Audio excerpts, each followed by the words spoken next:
आऊज़ु बिल्लाहि मिनश्शैतानिर्रजीम बिस्मिल्लाहिर्रहमानिर्रहीम। Construction guide by Asim Minhas में खुश आमदीद। आज का हमारा मौजू है दीवार की चुनाई।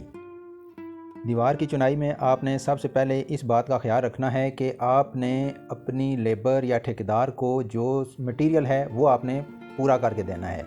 मिसाल के तौर पर जब दीवार की चुनाई होगी तो इसमें ईंट, रेत, सीमेंट, बजरी और पानी, ये चीज़ें उनको चाहिए होंगी। तो ये मालिकान के ज़िम्मे होता है कि वो ये तमाम चीज़ें अपने ठेकेदार या मिस्त्री को प्रोवाइड करें। और फिर जो ठेकेदार या मिस्त्री के ज़िम्मे चीज़ें पूरी करनी होती हैं, जिसमें उसके औज़ार हैं, मिसाल के तौर पर साल, सूतर, करंडी, तेसी और इस तरह की दीगर चीज़ें, लेवल हो गया, ये तमाम चीज़ें उसके पास मौजूद होनी चाहिए। आम तौर से इनके पास कोई ना कोई चीज़ मिस होती है, जिसकी वजह से काम में कोई ना कोई हर्ज होता है। मिसाल के तौर पर करंडी ठीक नहीं होगी या तेसी पास नहीं होगी, फिर वो थोड़ी सी ईंटें तोड़ना शुरू कर देंगे।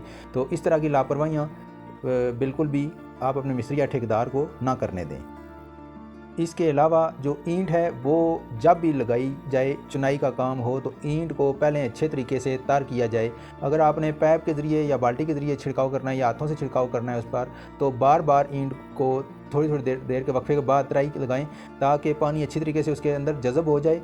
और फिर जो आपका सीमेंट और रेत का जो आप बांड बनाकर लगाते हैं दर्ज के तौर पर इसको जोड़ने के लिए, उसके साथ ये नमी अच्छे तरीके से देती रहती है, जिससे सीमेंट अच्छा मजबूत होता है और दीवार में भी मजबूती आती है। जब भी आपने ईंट की दीवार बनवानी है तो अपनी बुनियाद को बहुत ही अच्छे तरीके से मजबूत बनवाएं, ताकि आपकी बुनियाद मजबूत होगी तो आपकी दीवार भी सीधी और मजबूत बनेगी और लंबा चलेगी आपकी दीवार। और अगर बुनियाद कमज़ोर हुई तो फिर दीवार का टेढ़ा होने का या उसके अंदर क्रैक्स आने का बहुत ज़्यादा ख़तरा होता है। जब भी घर के अंदर चुनाई की जाती है मकान की, तो उसका जो पहला रद्दा होता है उसको बहुत ही ज़्यादा एहतियात से लगाना चाहिए कि वो आपके अपने प्लाट की हद के अंदर आए। ऐसा ना हो कि आप दाएं बाएं वाले प्लाट की तरफ 1 इंच, 2 इंच, 3 इंच, 5 इंच चले जाएं, तो फिर जब वो आकर पैमाइश करेगा तो वो आपके साथ झगड़ा करेगा या फिर आपको उसकी जगह के पैसे भरने पड़ जाएंगे। इसलिए इस बात का ख़ुसूसी ख्याल रखिए कि हमेशा अपनी जगह पर आप पहला रद्दा लगाएँ, उसी के ऊपर दीवार ने सीधा जाना होता है। और इसके अलावा इस बात का भी ध्यान रखिए कि पहले रद्दे लगाते वक्त आपने अपने घर का, कमरों का, मकान का गुनिया लाजमी करवाना है, ताकि आपके कमरे सही चौकोर शेप में या मुस्ततील शक्ल में हों। और जब मार्बल या टाइल लगे तो वो भी प्रॉपर पूरी टाइल लगे और सीधी टाइल लगे। ऐसा ना हो कि उस बादगुनिया शक्ल में हो वो, और उससे उसका एक सिरा जो है वो 2 इंच का हो, दूसरा सिरा टाइल का 3 इंच का हो, तो इससे कमरे के अंदर, फिनिशिंग के अंदर बदनुमाई सी लगती है। इस बात का भी आप खुसूसी ध्यान रखिए।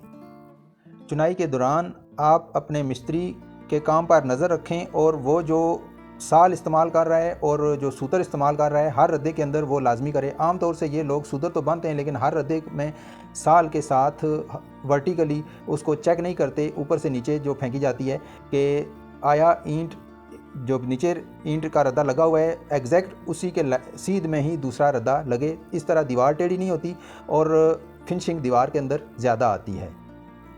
जब भी नई रो लगानी है ईंटों की दीवार के अंदर, तो उसमें लाजमी तौर पर सूतर बांधें और थोड़ा खींच कर बांधें।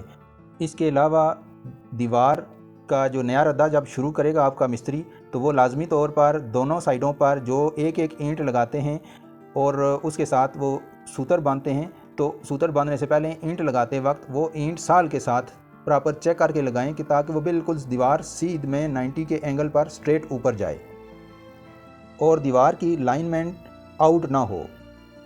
रेत और सीमेंट का बांड जो चुनाई के लिए इस्तेमाल किया जाता है, जिसे मिस्त्रियों की ज़ुबान में मसाला भी कहते हैं, इसकी मिक्सिंग बहुत अच्छे तरीके से करवाएं। और दूसरे नंबर पर कोशिश ये करें कि आपके जो लेबर है वो एक बोरी का माल बनाए, और उसके बाद जब वो ख़त्म हो जाए तो फिर दूसरी बोरी का माल बनाए। आम तौर से जब ये सेकंड हाफ में माल ज़्यादा बना लेते हैं तो फिर इनसे ये ख़त्म नहीं होता बांड, तो वो फिर इसको इस चक्कर में होते हैं कि दाएं बाएं कहीं ज़ाया कर दिया जाए, किसी जगह खड़ा मारकर ज़मीन में दबा देते हैं। बस मालिक देख ना रहा हो तो उसको कोशिश करते हैं कि किसी तरीके से भी इससे जान छुड़ाई जाए, क्योंकि छुट्टी का टाइम हो जाता है। और इसके अलावा जो मसाले की रेशो है, वो जो अगर आपने सिंगल दीवार बनानी है 4 इंची वाली, 4.5 इंची वाली, तो उसमें 1:4 की रेशो आप रखेंगे, यानी 1 बैग सीमेंट का होगा और उतने ही 4 बैग रेत के आप डालेंगे, या फिर 2 रेड़ियाँ आप रेत की एक टायर वाली जो रेडी होती है वो भरकर डाल दें तो वो 4 बैगों के बराबर हो जाएगी। और जो आपकी 9 इंची की दीवार है उसमें आपने मसाले की रेशो 1:6 की रखनी है, यानी एक बैग सीमेंट का होगा और उतने ही 6 बैग भरे हुए रेत के होंगे, या फिर उसका अल्टरनेट जो रेडियों के ज़रिए वो नाप कर डालते हैं तो उसमें आपकी 3 रेडियाँ रेत की आएंगी और एक बैग सीमेंट का आएगा।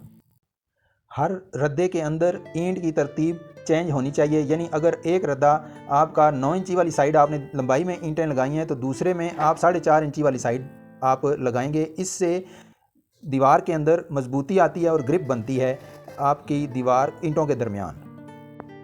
एक दिन में आप दीवार के ज़्यादा से ज़्यादा आपका मिस्त्री 15 रद्दे दीवार के लगाएगा, यानी नीचे से जब आप गिनती शुरू करेंगे तो 15 लाइनें वो लगाएगा और उसके बाद वो ब्रेक लगाएगा।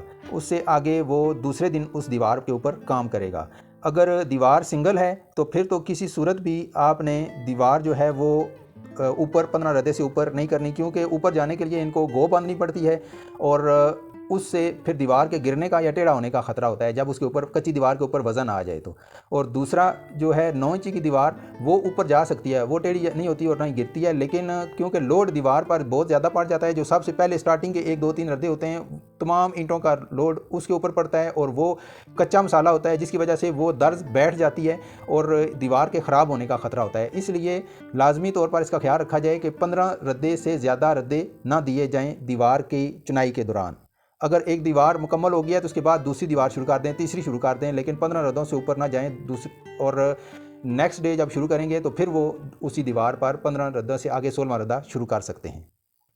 अगर आप रावलपिंडी या इस्लामाबाद के अंदर घर बनाना चाहते हैं तो आप हमसे रब्ता कर सकते हैं और हमारी खिदमात हासिल कर सकते हैं। अगर आपको मेरी ये वीडियो अच्छी लगी है तो बराए करम इसे लाइक कर दें, इसे अपने दोस्तों और फैमिली के साथ ज़्यादा से ज़्यादा शेयर करें ताकि ये मालूमात उन तक भी पहुँचे और वो भी इससे मुस्तफ़ीद हो सकें। अगर आपने अभी तक हमारे इस चैनल को सब्सक्राइब नहीं किया तो बराए करम हमारे इस चैनल को सब्सक्राइब कर दें और घंटी के बटन को भी प्रेस कर दें ताकि मेरी आने वाली हर वीडियो का नोटिफिकेशन आपको सबसे पहले मौसूल हो।